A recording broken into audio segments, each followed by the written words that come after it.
Hey there YouTube, That's here bringing you another 6v6 battle. I played the other day on Twitch. I played against a fellow streamer, Mikasa1337. I'll definitely be leaving a link to their Twitch and their YouTube in the description for you to check that out. My team on the left hand side is going to be a Volturn team I've been working on. I'm sure you guys have seen me use it a few times. Decided to use Mega Gardevoir as my Mega for this team. I was switching off between, Mega Scizor, Mega Gyarados, and Mega Manectric, but I really think that Gardevoir is a great thing to switch to finish something off, kind of like Prevalent or Rotom or something super tanky, kind of like a Porygon 2, that kind of thing. Gardevoir definitely has the power to take those out. Mikasa's team on the right has, double Genies, Charizard, Keldeo, Azumarill, Prevalent, it's a great team. It's really strong, super OU. So without further ado, let's start the battle up, get right into it, and see who takes the cake. This is a decently long battle. It says it's 18 turns on my game clock. So right off the bat, you see me lead with my Darmanitan, one of my favorite leads to lead with, Choice Scarf. This one's Adamant, and I'm leading off against Thundurus. Now, normally, you'd see Thundurus go for Thunder Wave, which he definitely does go for. I decided to stay in, thinking that he won't use Thunder Wave. He's not going to get Flare Blitzed, and if I do get paralyzed, like if I do get Thunder Wave, I would just kill it with Flare Blitz. Unluckily for me, I do get paralyzed, so that kind of sucks. Like, I really wanted to kill the Thundurus for free, because even if I was paralyzed, I would trade my Darmanitan for the Thundurus in this matchup. You see him switch off to a Azumarill, and I get paralyzed again. So that's 2 times in a row that I've been paralyzed. Not that lucky so far. I decided to just stay in, because there's no reason to switch, not with my team. I eat the Aqua Tail. I'm surprised to see Aqua Tail instead of Waterfall, but it happens. And my Darmanitan obviously goes down. He's useless after that. I decide to go into my Thundurus to apply some pressure to this Azumarill.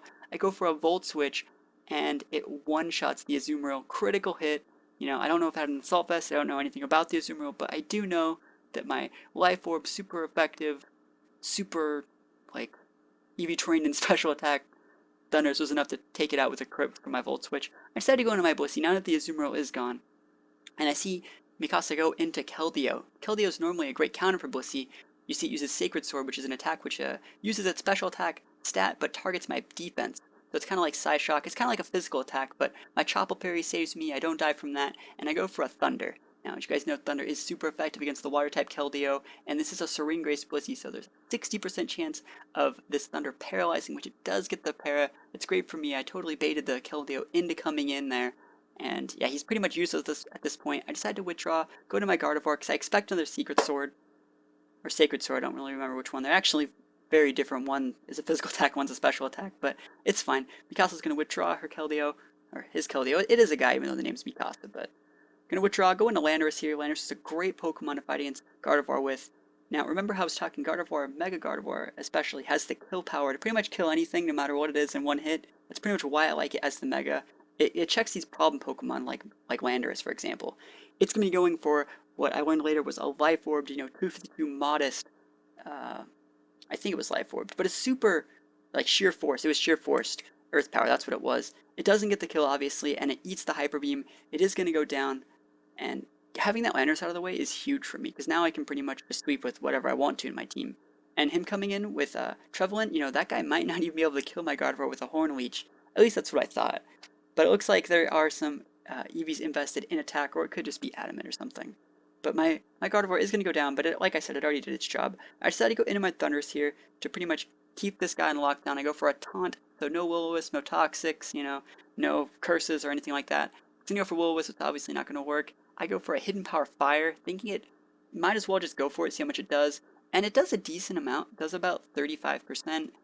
But I take Life Orb damage, and I'm taking Horn Leech damage. I do not know if I want to stay in, because I can. But him having the leftovers in there as well makes me think this isn't really that good of a trade. I'll go for a Volt Switch, take one more tick of Life Orb, and, I'll just get out of there. I don't really want to stick around for that, because he would eventually stall me out with his Horn Leech. So, Thundurus gets withdrawed. I decide to go into my Scizor, considering he is taunted. I decide I can get a free go into my Scizor here, considering I knew he would go for the Horn Leech. He can't go for Will-O-Wisp for at least that turn, And I can set up a Swords Dance and try to sweep from there. We see his Horn Leech happens and his leftovers happens. His taunt is going to wear off, and I go for a Swords Dance. Now, you're thinking, why would you go for Swords Dance against Prevalent when it obviously has Will-O-Wisp?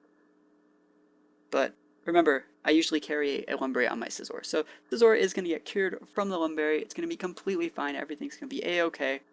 And knowing that I went first instead of the Trevelyan was a huge thing. So I was just reading something in the description.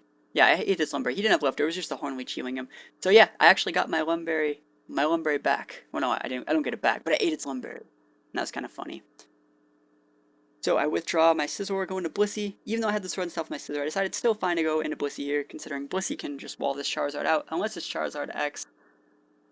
Go into the Blissey. Well, I hope it can wall it out.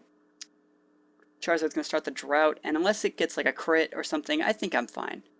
It's going to go for the Heat Wave, standard doubles move, but decent singles, a little bit stronger than Flamethrower. And you know what, my Blissey is going to die to a crit Heat Wave. That's completely fine. I was really just doing this to get a free switch earlier. In all honesty, Blissey is pretty much a liability at this point, because I would be forced to use Thunder, and Thunder could just miss. He decides to withdraw his Charizard and go into Keldeo, because Keldeo, we already know at this point, is pretty much useless. Maybe he thought I was also going to go for, I don't know, like a Thunder Wave on the Charizard. But spotting the Keldeo, not a bad idea here. Keldeo is going to go down, and since I use Volt Switch instead of Thunderbolt, I can't really stand to kill the Charizard again, so I have to switch out. Thundurus is going to go back, and I don't really remember what I send out. What is it? It's going to be Cloyster. So it's definitely time for Cloyster to hit the battlefield against his Thundurus. There's a couple things that can happen here. He could taunt me, he could Thunder Wave me. You know, I just have to call it right. He goes for the Thunderbolt, thinking that I either have like a King's Rock or, you know, a White Herb. And luckily for me, not really luckily, I did this on purpose. I have a Focus Sash, and I didn't want to get taunted, so I just went for the standard Icicle Spear. Icicle Spear is going to do a ton of damage. It is going to be able to kill this Thundurus. 3-shot it, bam. Rip Thundurus. That's both the genies down. I think his last Pokemon is Charizard.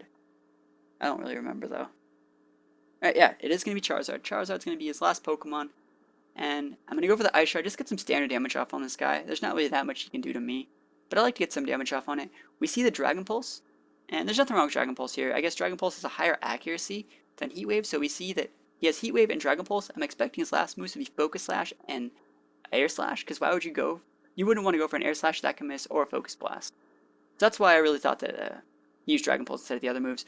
Finishing off everything, I send out my Thundurus and just go for a Volt Switch. Obviously, Thundurus is faster than Charizard, so Charizard is going to go down.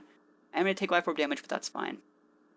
And that was my game. I think I had 3 or 4 things left against Mikasa1337. Like I said, I will leave a link to their channel in the description.